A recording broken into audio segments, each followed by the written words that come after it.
Kogilu layout ನಿರಾಶ್ರಿತರಿಗೆ ಪುನರ್ವಸತಿ ವಿಚಾರಕ್ಕೆ ಸಂಬಂಧಪಟ್ಟಂತೆ ಜಿಬಿಎ ಅಧಿಕಾರಿಗಳ ಜೊತೆ ಆರ್ ಅಶೋಕ್ ಸಭೆಯನ್ನು ನಡೆಸಿದ್ದಾರೆ. ಈಗ ಕೋಗಿಲು ಲೇಔಟ್ನಲ್ಲಿ ನಿರಾಶ್ರಿತರಿಗೆ ಮನೆ ಕೊಡಬೇಕು ಅಂತ ಹೇಳಿ ಏನ್ ವಾದಗಳು ಆಗ್ತಾ ಇದೆಯಲ್ಲ, ಅದೇ ವಿಚಾರಕ್ಕೆ ಸಂಬಂಧಪಟ್ಟಂತೆ ಜಿಬಿಎ ಅಧಿಕಾರಿಗಳ ಜೊತೆ ಆರ್ ಅಶೋಕ್ ಸಭೆಯನ್ನು ನಡೆಸಿದ್ದಾರೆ. ಮನೆಗಳ ತೆರವು ಬಗ್ಗೆ ಮಾಹಿತಿಯನ್ನು ಪಡ್ಕೊಂಡಿದ್ದಾರೆ ವಿಪಕ್ಷ ನಾಯಕ ಆರ್ ಅಶೋಕ್. ವಿಧಾನಸೌಧದಲ್ಲಿ ಮಾಹಿತಿಯನ್ನ ನೀಡಿದ್ದಾರೆ ಅಧಿಕಾರಿಗಳು. ಯಲಹಂಕ ತಹಸೀಲ್ದಾರ್ ಜಿಬಿಎ ಅಧಿಕಾರಿಯಿಂದ ಮಾಹಿತಿಯನ್ನ ಸಂಗ್ರಹಿಸಿದ್ದಾರೆ ವಿಪಕ್ಷ ನಾಯಕ ಆರ್ ಅಶೋಕ್. ಬೆಂಗಳೂರು ಡಿಸಿಗೂ ಕರೆ ಮಾಡಿ ಮಾಹಿತಿಯನ್ನ ಪಡ್ಕೊಂಡಿದ್ದಾರೆ ಅಶೋಕ್. ಅಂದ್ರೆ ಎಷ್ಟು ಜನ ನಿರಾಶ್ರಿತರಿದ್ದಾರೆ, ಎಷ್ಟು ಮನೆಗಳನ್ನ ಕೊಡಬೇಕು, ಅಥವಾ ಎಷ್ಟು ಕುಟುಂಬಗಳು ಅಲ್ಲಿ ವಾಸವಾಗಿತ್ತು. ಸೊ ಹಾಗಾಗಿ ಎಲ್ಲ ಮಾಹಿತಿಗಳನ್ನ ಈಗ ಅಧಿಕಾರಿಗಳಿಂದ ವಿಪಕ್ಷ ನಾಯಕ ಆರ್ ಅಶೋಕ್ ಪಡ್ಕೊಂಡಿದ್ದಾರೆ. ವೆಸ್ಟ್ ಬೆಂಗಾಲ್ಗೆ ಬಂದರೆ ಅಲ್ಲಿ ಏಜೆನ್ಸಿ ಇದೆಯಂತೆ, ಸಾವಿರಾರು ಏಜೆನ್ಸಿಗಳು. ಅವರಿಗೆ 20,000 ರೂಪಾಯಿ ಕೊಟ್ಟರೆ ಆಧಾರ್ ಕಾರ್ಡು, ರೇಷನ್ ಕಾರ್ಡು ಎಲ್ಲ ಮಾಡಿಕೊಡ್ತಾರೆ. ಅವರು ಅಲ್ಲಿಂದ ಈಗ ಎಲ್ಲ ಕಡೆ ದೇಶದ ಎಲ್ಲೆಲ್ಲಿ ಮೂಲೆಗಳಿದೆ ಅಲ್ಲಿಗೆ ಬರ್ತಾ ಇದ್ದಾರೆ. ಬೆಂಗಳೂರಿಗೂ ಬಂದಿದ್ದಾರೆ.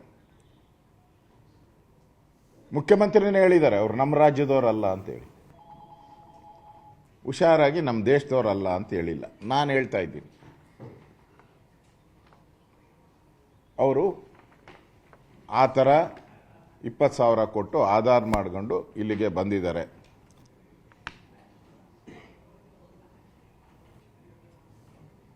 ಇಲ್ಲಿ ಇಂಪಾರ್ಟೆಂಟ್ ನಾವು ಯೋಚನೆ ಮಾಡಬೇಕಾಗಿರೋದು,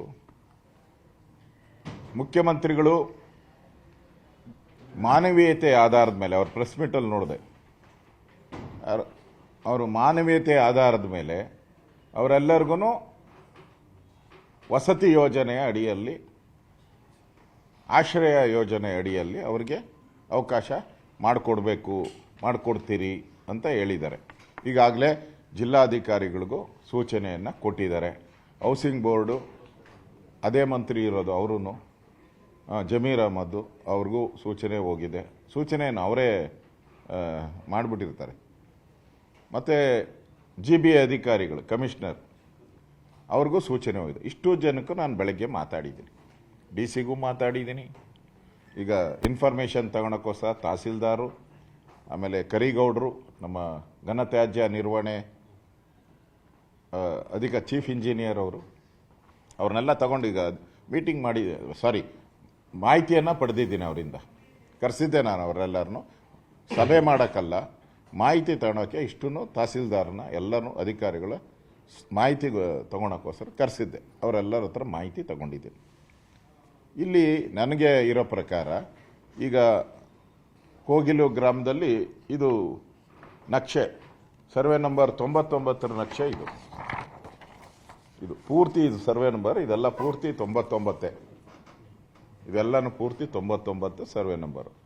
ಅದರಲ್ಲಿ 14 ಎಕರೆ 38 ಗುಂಟೆ ಇದೇನು ಮೊದಲು ಫಸ್ಟ್ ಕೊಟ್ಟಿದ್ದು 5 ಎಕರೆ, ಅದಾದಮೇಲೆ 9 ಎಕರೆ 38 ಗುಂಟೆ ಇವೆರಡು ಕೊಟ್ಟಿದ್ದು. ಇವೆರಡು ಉಳಿದ ಜಮೀನು ವಿಲೇವಾರಿ ಆಗಿದೆ, ಹಿಂದೆನೇ ವಿಲೇವಾರಿ ಮಾಡಿದ್ದಾರೆ. ಇದು ಕಲ್ಲು ಬಂಡೆ. ಹಿಂದೆ ಸರ್ಕಾರ ಇದನ್ನ ಲೀಸ್ ಕೊಟ್ಟಿತ್ತು, ಯಾರೋ ಪ್ರೈವೇಟ್ ವ್ಯಕ್ತಿಗೆ ಲೀಸ್ ಕೊಟ್ಟಿದ್ದು ಬಂಡೆ ಹೊಡ್ಕೊಳ್ಳೋಕ್ಕೆ. ಅವರು ಬಂಡೆ ಹೊಡ್ಕೊಂಡಾದ್ಮೇಲೆ ಇದು ಹಳ್ಳ ಆಯಿತು, ಕಲ್ಲು ಕ್ವಾರಿ ಆಯಿತು. ಆ ಕಲ್ಲು ಕ್ವಾರಿಯಲ್ಲಿ ಇದನ್ನು ಘನತ್ಯಾಜ್ಯ ವಿಲೇವಾರಿಗೆ ಬೆಂಗಳೂರಿಗೆ ಹತ್ತಿರ ಇದೆ ಅಂಥೇಳಿ ಕಾರ್ಪೊರೇಷನ್ಗೆ ರಿಕ್ವೆಸ್ಟ್ ಮೇಲೆ ಇದನ್ನು ಕೊಟ್ಟಿದ್ದಾರೆ. ಕಾರ್ಪೊರೇಷನ್ನ ರಿಕ್ವೆಸ್ಟು ಅದೇಲ್ಲಪ್ಪ, ಇಲ್ಲಿದೆ, ಕೊಡ್ತೀನಿ, ಅದನ್ನು ರಿಕ್ವೆಸ್ಟ್ ಮೇಲೆ ಕೊಟ್ಟಿದ್ದಾರೆ. ಇದು ಮ್ಯಾಪ್, ಪ್ಯೂರ್ಲಿ ಸರ್ಕಾರಿ ಜಮೀನು. ಆಯಿತು.